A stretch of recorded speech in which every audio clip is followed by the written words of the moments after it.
Yes, sir. All right, so what is your name? My name is Mikesol Cortez. And Sol stands for He Who Lights the Way, and it's also a doppelganger meaning for like the sun and like your soul, the body and spirit put together. And tell me about where you came from. What's been your upbringing? So I grew up in Vallejo, California, man, straight out the Bay. For everybody who knows about the Bay Area, man, you think of E40, you think of Mac Dre, you think of Too Short, but then you also got Larry June who's coming out, and you got a whole bunch of artists as well too. So like SOB, RBE, different Vallejo as well. But that's where I'm from, 707, say it backwards, man, you already know. Tell me about your family. So my folks, I grew up in a single parent house. My mother, she raised my brothers and I by herself. Now of course there was like some family help, but as for my pops, he's been in prison pretty much my whole life. And that kind of stems into partially why I wrote this book. Because it talks about my story growing up from a traumatic background as a boy into a man of healing and love through poetry. And then when did you move from California to here? So I turned 21 and I had finished community college. I did 2 years straight back-to-back, summers included, man. And I only applied to 2 schools. I applied to Morehouse and I applied to Clark, and I got into both. So shit, after doing a tour, HBCU tour, going to different states and whatnot, I came down here to visit Atlanta, and then I had like basically one of the best tours at Morehouse. I went into the chapel. The dean of the chapel, he gave a great story about all the pictures that's in this room. It's literally pictures from the floor all the way up to the ceiling. So I said, the way that this man just eloquently explained the quintessence of Morehouse through the chapel and its pictures and the people that come through, I said, I gotta be here. So you're at Morehouse now, and what are you studying? Yeah, so I study psychology, almost said mycology. Same thing. Right, hey, real shit. But I major in psychology and I minor in philosophy. And so you graduate in, well, what's your plan? Yeah, so I graduate spring 22. That's straight up next year, man. My goal is to keep on selling my books and write songs and get into real estate. Those are the 3 things which I'm sticking with. Because if I try to do 5, 6, and 7 things at the same time, it ain't gonna fucking work. That's too much spread. So tell me about your book. Yeah, it's called As Bold as My Heart, As Strong as My Spine. And what's that mean? So to be as bold as your heart is to understand, no, not understand, I don't like to use that word too much, but comprehend. But to comprehend and empathize the truest being of your heart and what it is, the things that you love to do, the things that you always go back to no matter how many years it has been, or if you picked it up and left it alone for a couple months, but you still come back to it. And to live in those things authentically and with courage. Gotta have courage, man, to be as bold as your heart. We live in a world full of naysayers. When you just try to be a little bit of yourself, they want to judge you for it. And to be as strong as your spine is to stand firm in that. Is to not let nobody or even yourself really take you away from living your true self, as your true self. So tell me about your book. It's a book of poetry? Yeah, so it's a book of poetry, not a poetry book. Now some people may be like, well, what the hell is the difference? Same shit. But you hear it in the tone and you hear it in the words. A book of poetry, a poetry book. So I say that it's a book of poetry because it's the quintessence of poetry and myself fused together within these stories that I'm saying. And so these poems that are in there, when did you first start writing? Like, how old are these poems? Some of them date came out in January? Yeah, February. Yeah, so man, the book, like a lot of these poems, they date back at least 3 years ago. I'm like, damn, like 3 years? And then some of them, they're written at like early in the morning. I'm talking about 2 a.m., 3 a.m., 1 a.m. So I'm really getting deep and raw with myself and very vulnerable in presenting that to the world. Hence being as bold as my heart. But I started writing at 12 years old, man. Yeah, 12 years old. I said, it was just a way for me to cope with life, man, dealing with all the shit, growing up in Vallejo, California, man. Like, not saying I come from the worst city or anything like that, or I come from a fucked up ass city, but there was some shit that I had to see that I didn't have to see because, you know, where I grew up and how I grew up. But I detail some of that in the book.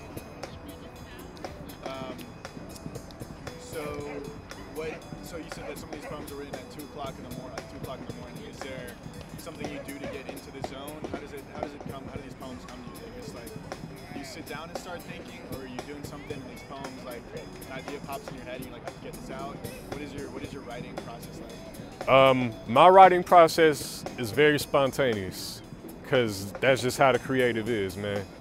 So I'll literally hear a word, right? And then boom, an emotion strikes in me, because emotion is energy in motion. So boom, I get hit with this emotion. I'm like, oh, what the fuck?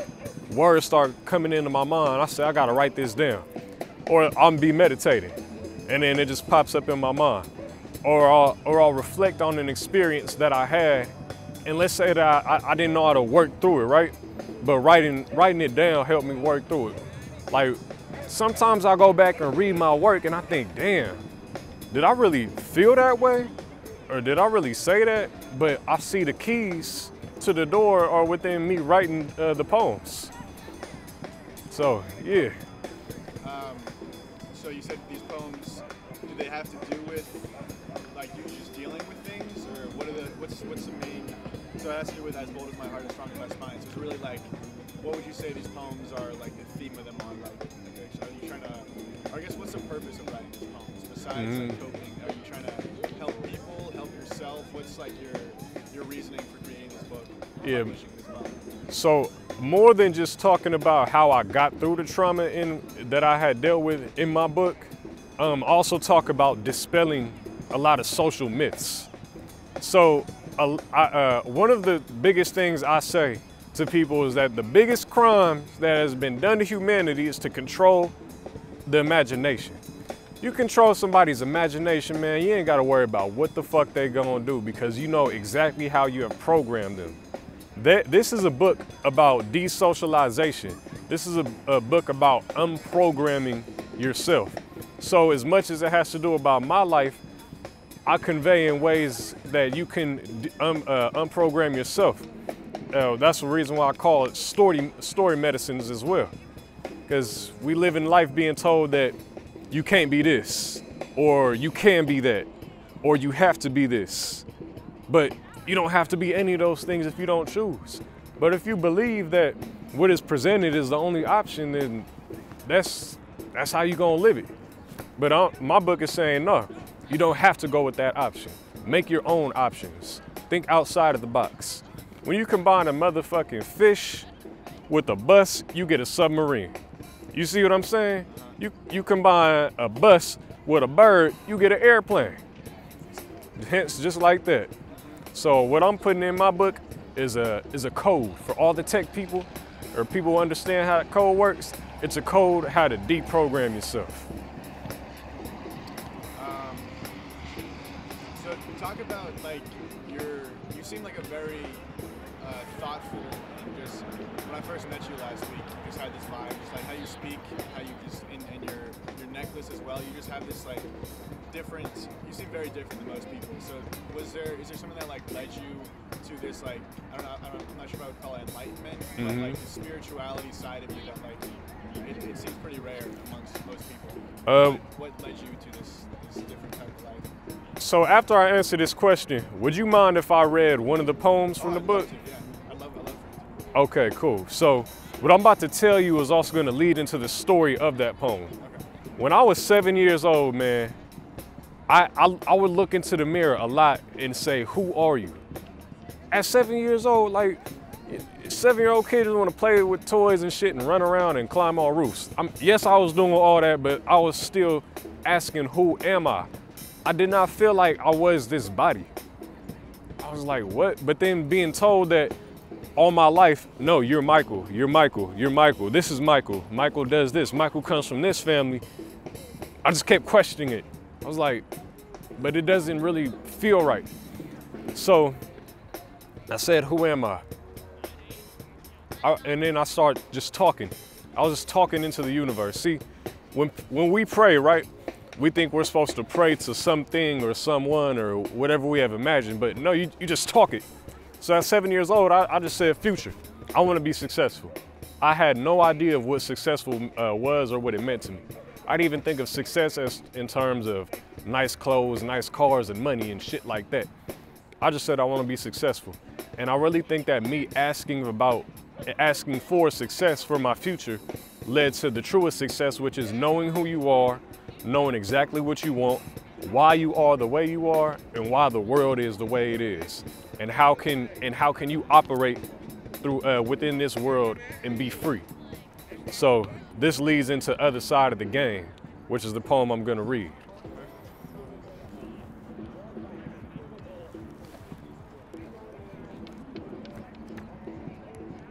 All right, boom. So I even wrote this to Erykah Badu's Other Side of the Game, but the instrumental. But I move with my heart, don't listen to my mind. Don't confuse emotions with that sign.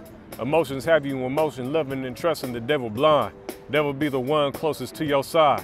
Intuition be my guide. Tapping in with consciousness, consciousness be I. Aware of all out and inside. As I ride on life, walking on our journey, don't identify. The image is imagined, it's solidified. What I am is all, so it's hard to define. No form, no shape, not made by or in time. Timeless, nothingness, for nothing I don't strive.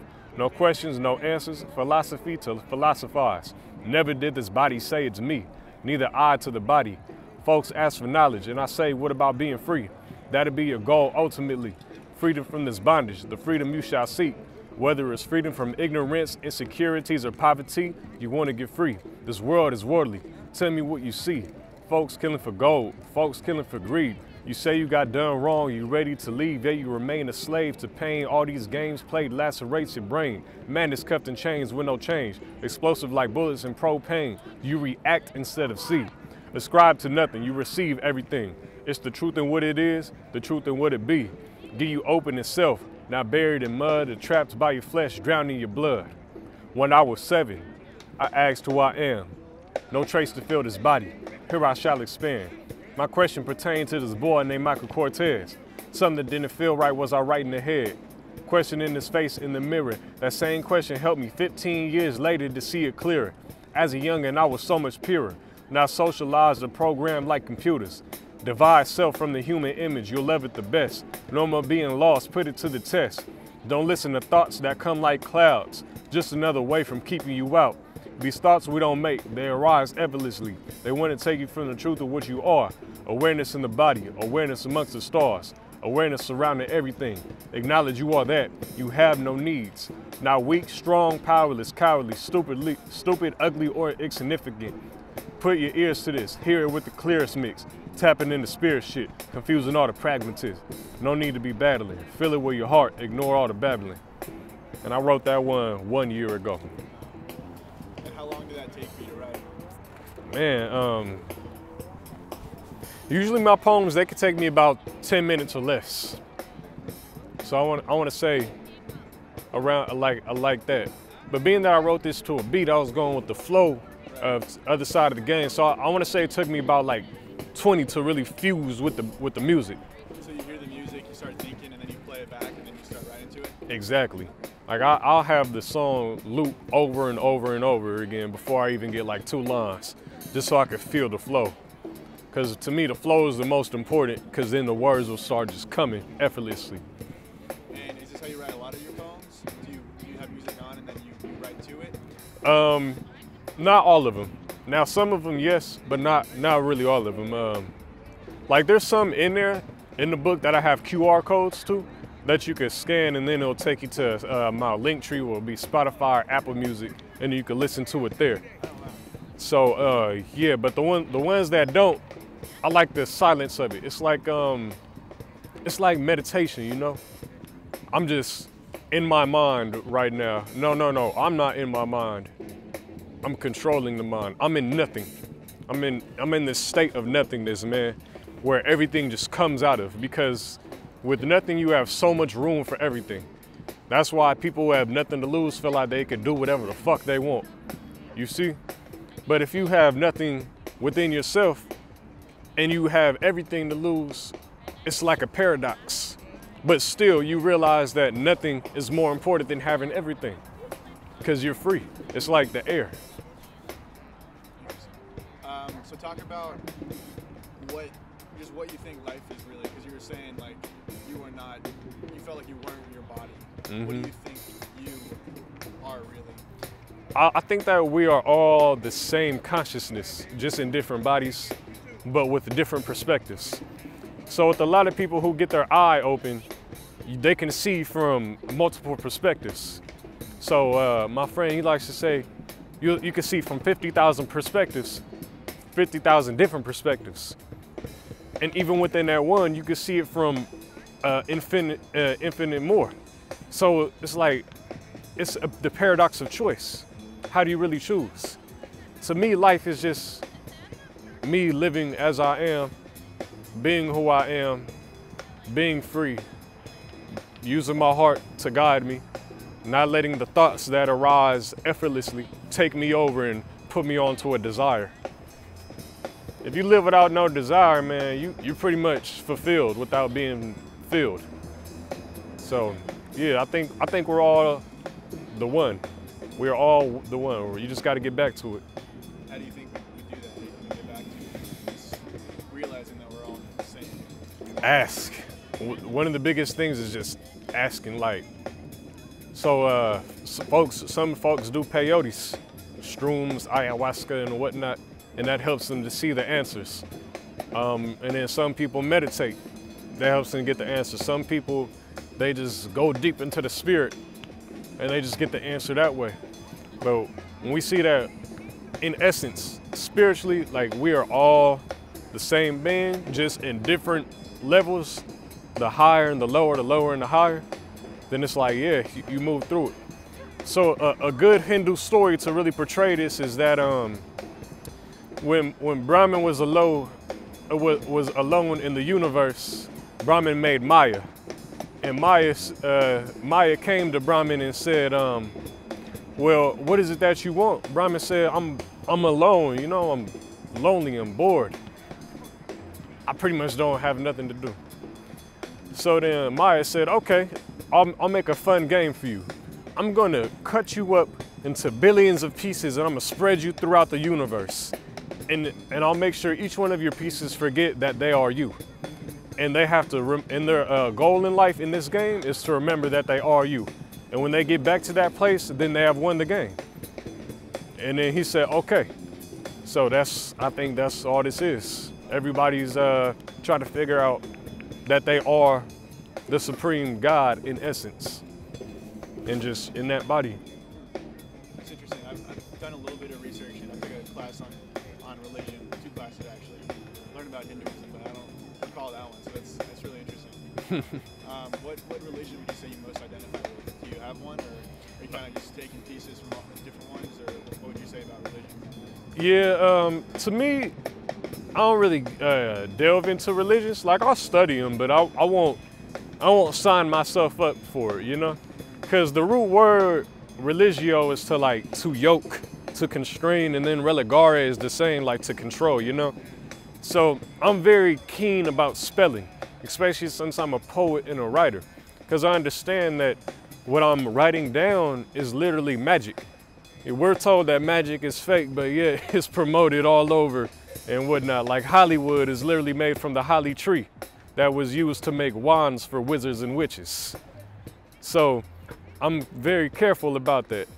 So I don't want to sign myself up. I'd rather just be free. And besides, when you think about all these religions, you have the deity or the prophet, right? And then the religion came afterwards.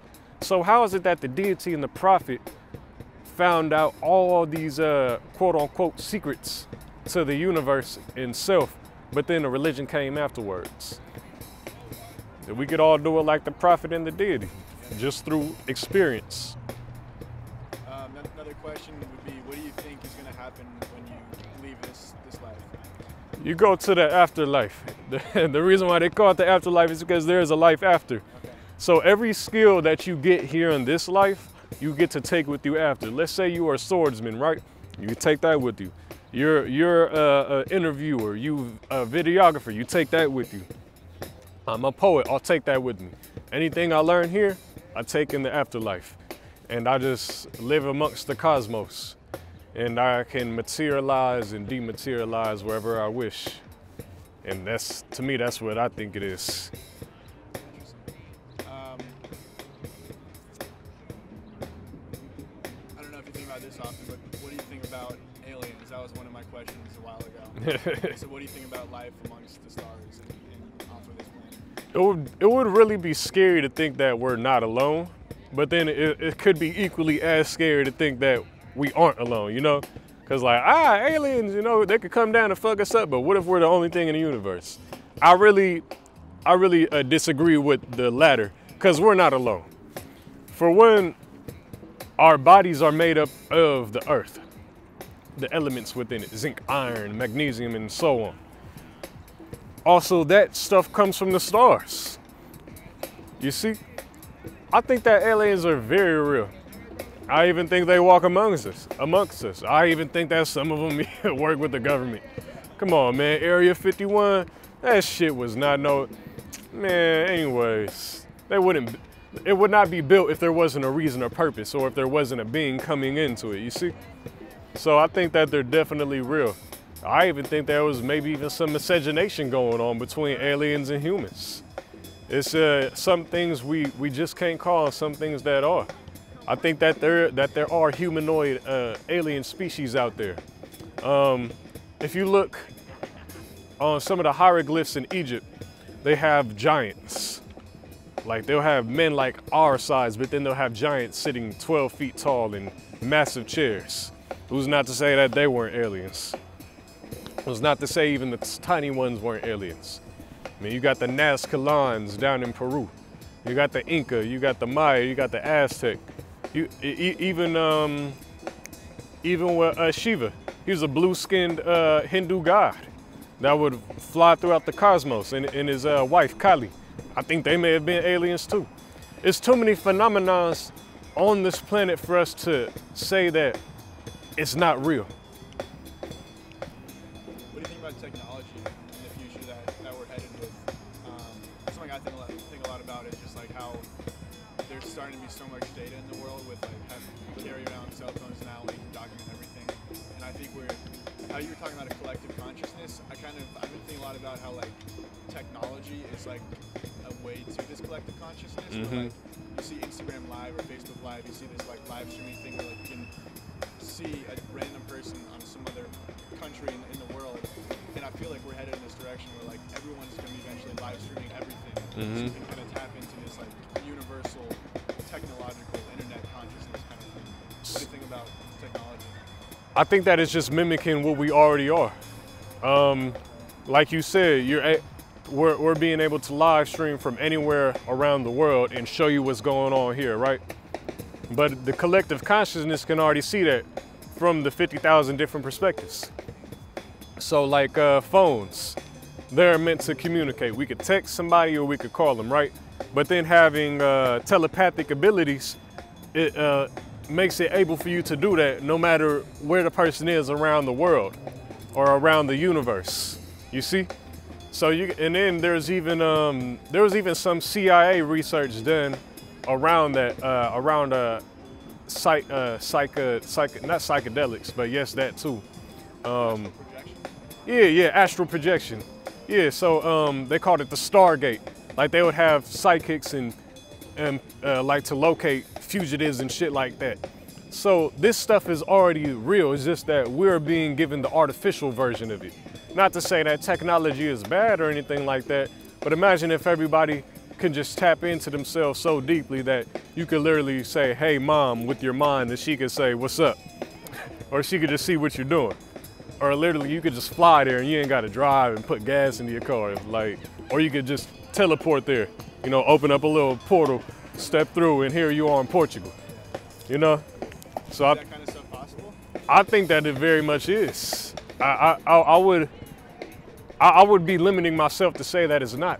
What kind of experience have you had with telepathic communication or teleportation or anything like that?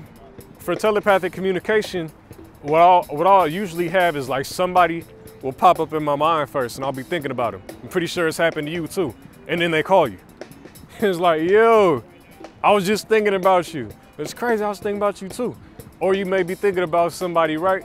And then you're like, all right, let me go run to the store or something. And then you see him at the store. Like y'all already connected. So it's just like we just don't know how to use it properly. Yeah. It's like it's there, we're just children and like not really sure how to actually use it and utilize it. Exactly, like, but when you figure out how to use it and not abuse it, because a lot of these things people will start abusing. Man, imagine a fucking pervert being able to have telepathic abilities. Come on, bro, that would not be good. Or imagine a bank robber having telepathic abilities like that movie Jumper. You know, shit, GDPs would be fucked up globally. But it's just to say, like, we have to come to a certain type of humility and maturity to be able to have these powers. It's the cliche. With great power comes great responsibility. But then the more knowledge you get and the more power you get, it also comes with not being able to use it all the time. Bro, if you were able to zap people like you were fucking Zeus just because they pissed you off, nah, I think the Greek gods are one of the biggest examples of how assholes get power and just abuse it.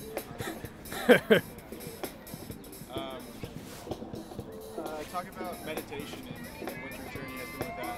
And really, I guess, going off of that, just like how you live your best life and like if you had some kind of advice for people like wanting to slow down their lives and just like get a better grasp of their life and just really live. So how do you just talk about that? I would say to breathe deeply. Expand from your stomach, bring it up through your spine, exhale it out, contract the stomach back in. We're not breathing properly. A lot of us aren't. We're breathing very shallowly every day, every day, every day. So we're not getting enough oxygen to our mind to really help us to like slow down and see things and appreciate and be grateful. Because we're always on this, I need to do this, I need to do that, I need to do this, you know, all this rushing. But when we slow down with ourselves and we actually have time to introspect, then we can see. When every day I meditate in the morning when I wake up, well, in the rising when I wake up, because I don't mourn. And then before I go to sleep, and then I say what I'm grateful for. I don't particularly have a focus when I meditate. I usually just open up and then see what comes in, see what comes in. And if something that pops up is like keeps, like really rings to me, like it resonates with me, then I'll go down that road and like, all right, what is it telling me? Boom, now I got the answer to this dilemma I had here. But I always say what I'm grateful for. That's one of the biggest ways to enhance your humanity and to maximize others' humanity is to be grateful. If you're not grateful, man, what the fuck are you here for? It's like, out of all that sperm, you're the one that made it. So be grateful for that. Right, and you wake up, people die every day. And you got money in your bank account, you got food in your fridge, you got all your limbs functioning properly, or maybe you got some pain here, but you can go and fix that. And just be grateful for all things, big and small. And that's how I really meditate and bring myself here to life. How do you deal with hard times? So you're talking about being grateful. Are you grateful when you run into someone who is not living their best life and treats you wrong, or you just things are not going right for you? How do you deal with hard things in life? Man, things that feel wrong? This past summer, I was not having consistent income at all. So I was really living life day to day and shit. Good thing I had a car so then I could do food delivery and shit like that. But it's just, that wasn't even enough. Like I was living on peanut butter and jelly sandwiches and rice and beans. But I've done that before, so it was cool. So I was like, damn, bro. But I was stressing myself out. You see, I kept feeding the stress instead of saying, well, at least I got money to go make money. At least I have a car to go make money. At least I'm alive, you know. I may have went 2.5 months without a haircut, but at least my hair is growing, you know. Shit. But I got out of the stress part, because really whatever you put your attention to is what you'll get back. Your brain is a crystal receiver, a crystallized receiver and transmitter for you to send out the things that you want and also to receive them. Let's say I got an enemy, right? And I'm like, man, I hope that motherfucker never gets anything in life. I hope all their projects fail, and you know, just a bunch of blah, blah, blah. You're just really negative and belligerent, right? That's gonna come back to me. A lot of people don't think that. They be like, man, nah. You just don't have the awareness to realize that literally a month from now, your car broke down because you said, I hope that motherfucker's income stops, you know, so then they can struggle. Now this is gonna stop your income so you can struggle, because now how you gonna get to work? But instead, pray for your enemy. You don't have to be like, dear God, you know, just be like, I want this person to advance. Or I want my enemy to be more prosperous and abundant in spirit or wisdom, you know? Or even if you have a match and you're competing against somebody, I wish the best for you, I hope you win. That shit gonna come right back to you. But don't do it with the intention just to receive, you see? It's like giving a homeless person money just so then you could feel like the universe is gonna give you times 10 that later. You just do it out of the kindness in your heart. Remember, your intention is everything. That's the core of everything. Now, if your intention is to be pure, kind, honest, genuine, loving, respectful, grateful, comes back to you. But if you use all those things as a facade or a layer to really become greedy and pretentious and so on, and then it's like, I see you. You're already seen through by the universe and the creator, dude. So there's no hiding.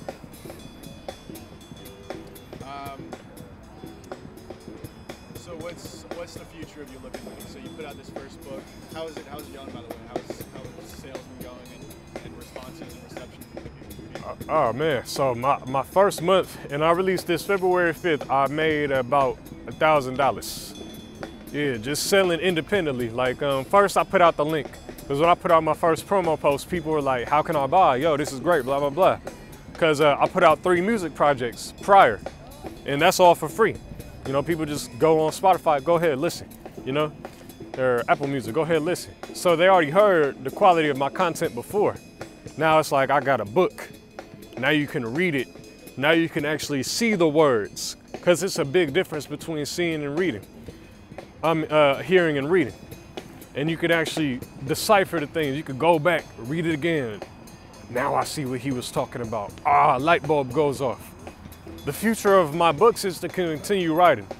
There is definitely going to be a part 2 of this book, because a lot of my old self is in this book. So I literally have felt a split in my energy. And I was talking with my friend like, yo, man, what's going on? Blah, blah, blah, dude.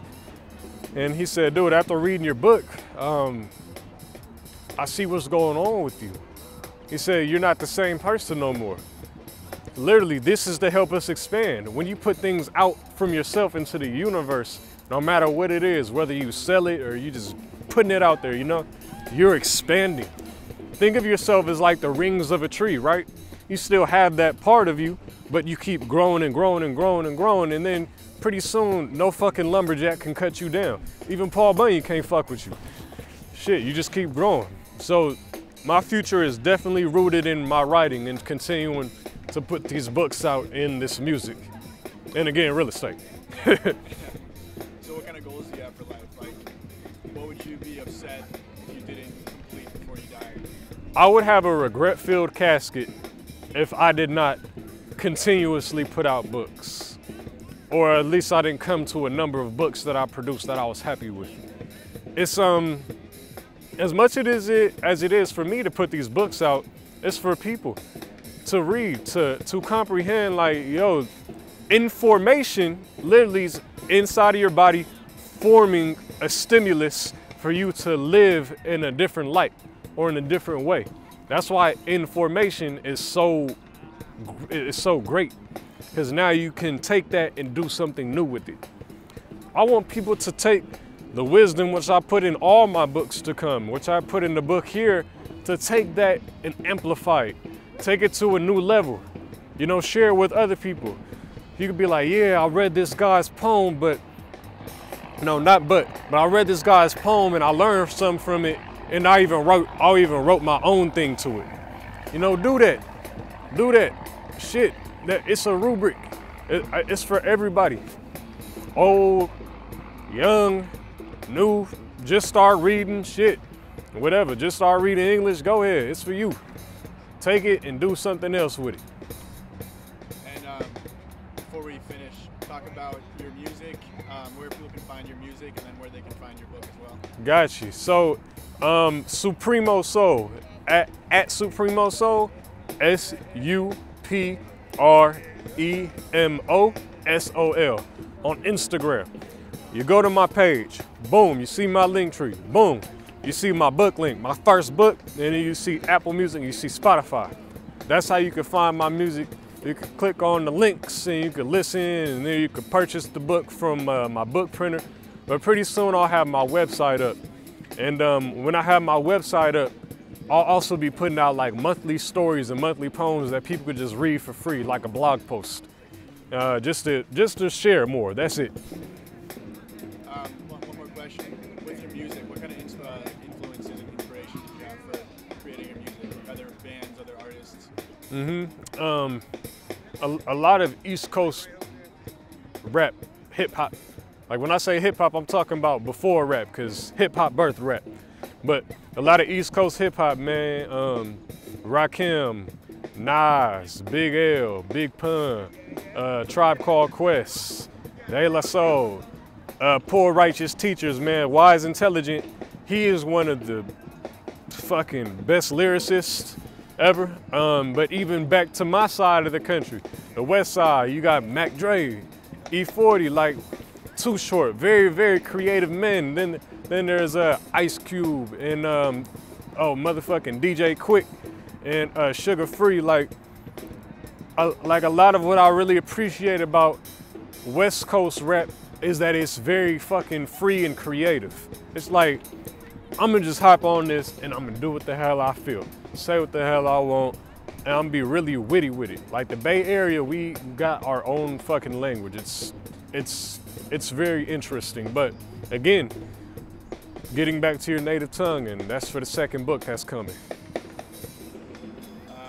Is there anything else you want to share with the people? What you want to say on camera before we go? Yeah, so everybody, and I'm looking at the camera right now, like I want y'all to understand, no, not understand, I want you to really get deep within yourself. Get so deep and so broad that you can feel your entire being. I want you to connect with yourself, to love yourself, to find your light, to find your voice, to get into your spirit. Really, life is not for the dead. A lot of people, they died in their early 20s, they died at 25 but got buried at 82. Don't be that person. Live your life. You know what's right. You know what feels right for you to live into. Try new things. Step outside of your shell. There's a whole bunch of sunshine outside of you and also within you. Just experience it. Be as bold as your heart and as strong as your spine. Thanks. That was so cool, man. Thanks for the interview. Appreciate that. Hell yeah, appreciate you as well, man.